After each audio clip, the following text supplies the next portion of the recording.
तो जो दास आपको बताने जा रहा था कि आप कितने पुण्यकर्मी प्राणी हैं और कितने पूर्व जन्म के शुभ संस्कारों से युक्त हैं, जो आप सतलोक आश्रम बरवाला जिला हिसार हरियाणा में पहुंचे। उसके लिए सब भूमिका बता रहा हूं आपको। इतना प्रमाण दे करके आपकी बुद्धि सेट होगी कि सचमुच हमारा कोई सौभाग्य ही उदय हुआ है, शुभ कर्म ही हमारे साथ है जो ऐसे पवित्र स्थल पर लाया है। अब गीता अध्याय नंबर 4 के श्लोक नंबर 32 में तो स्पष्ट कर दिया कि उस सच्चिदानंद घन ब्रह्म ने अपने मुख कमल से जो ज्ञान दिया वो यथार्थ ज्ञान है, उसको तत्व ज्ञान कहते हैं। चौथे अध्याय के 34वें श्लोक में कहा कि उस तत्व ज्ञान को तू तत्वदर्शी संतों के पास जाकर समझ। जो परमात्मा आकर ज्ञान देता है वो मुझे ज्ञान नहीं। कौन कहता? गीता ज्ञानदाता श्री ब्रह्मा, श्री विष्णु, श्री शिव जी के पूज्य पिताजी। और उस ज्ञान को किसी तत्वदर्शी संत से पूछो तो इससे सिद्ध है कि वो वेद ज्ञान से भी भिन्न ज्ञान है और गीता के ज्ञान से भी वो भिन्न है। नहीं तो गीता जी में एक अध्याय और लिख देता हो कि ये है वह तत्व ज्ञान, 19वां अध्याय और बना देते। नहीं, उनको पता नहीं। तो उसको तत्वदर्शी संत ही बताते हैं। अब तत्वदर्शी संत की पहचान बताई है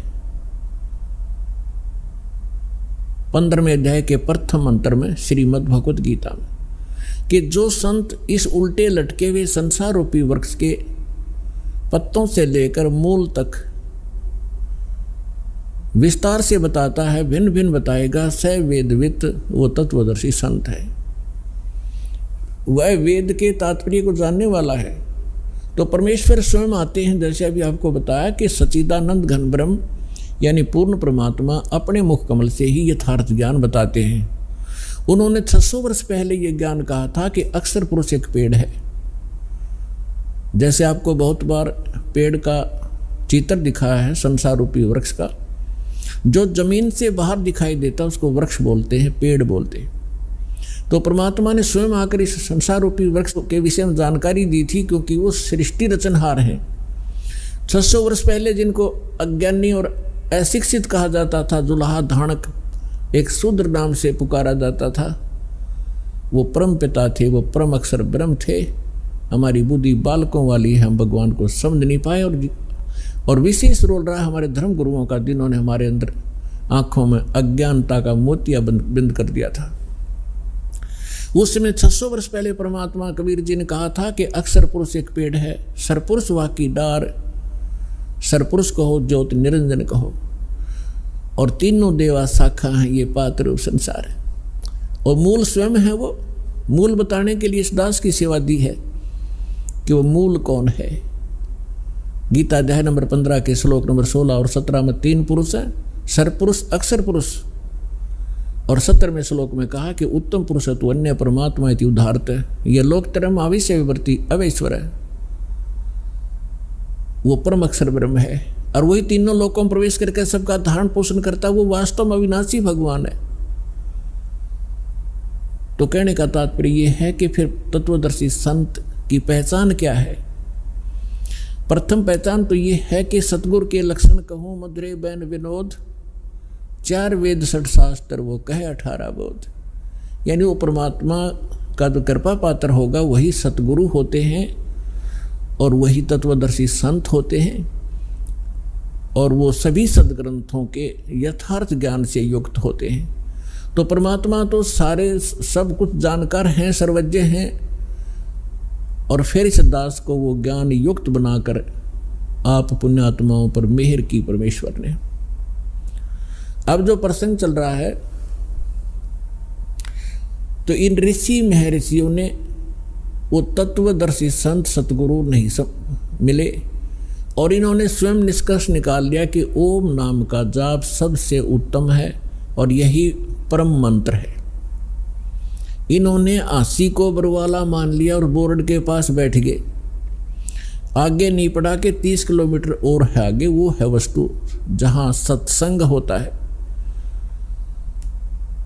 अब दया करी है दाता ने इस दास के ऊपर कि 30 किलोमीटर आगे ये रास्ता है और वहाँ ऐसी सुविधाएं प्राप्त हैं, ऐसा ज्ञान प्राप्त है।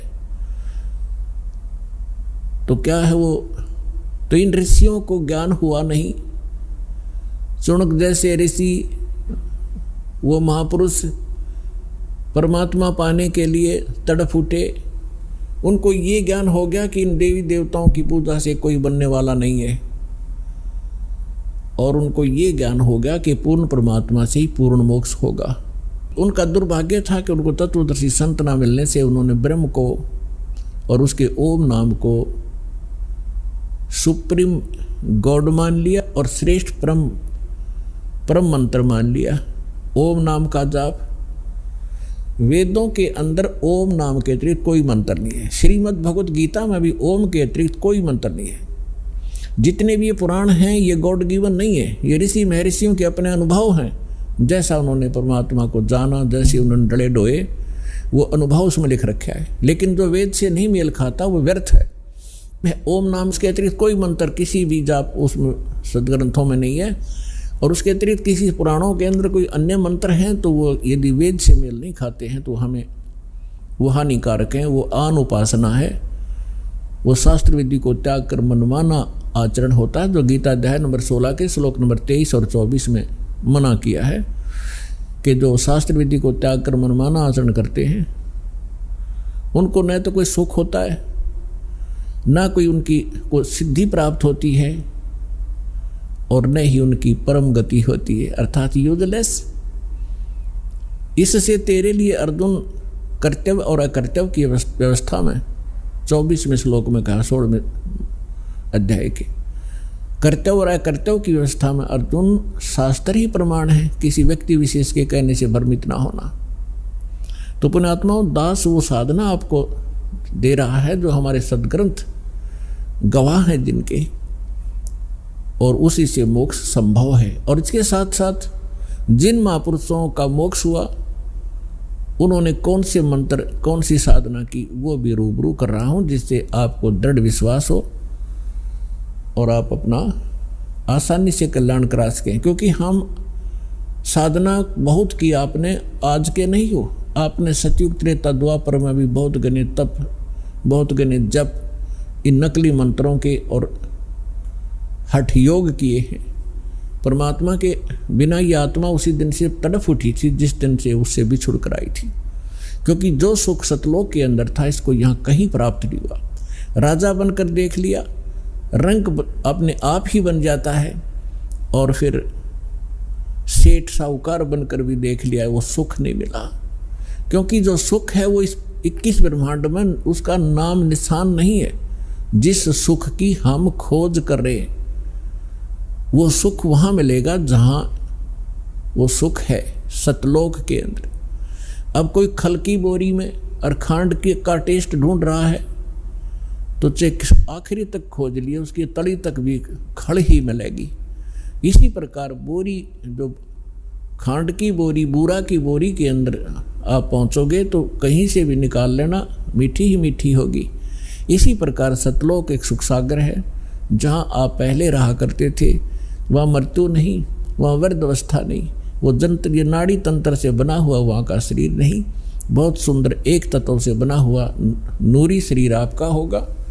सदा युवा रहोगे, मृत्यु नहीं होती, परिवार ज्यों का त्यों होगा। उसकी डुप्लीकेट ज्यों की तो नकल है ये सृष्टि यहाँ की, लेकिन ये मिट्टी से बने हुए खिलौने हैं। वो अजर व अमर शरीर प्राप्त होंगे आपको, और आप ऐसे ही प्राप्त थे पहले।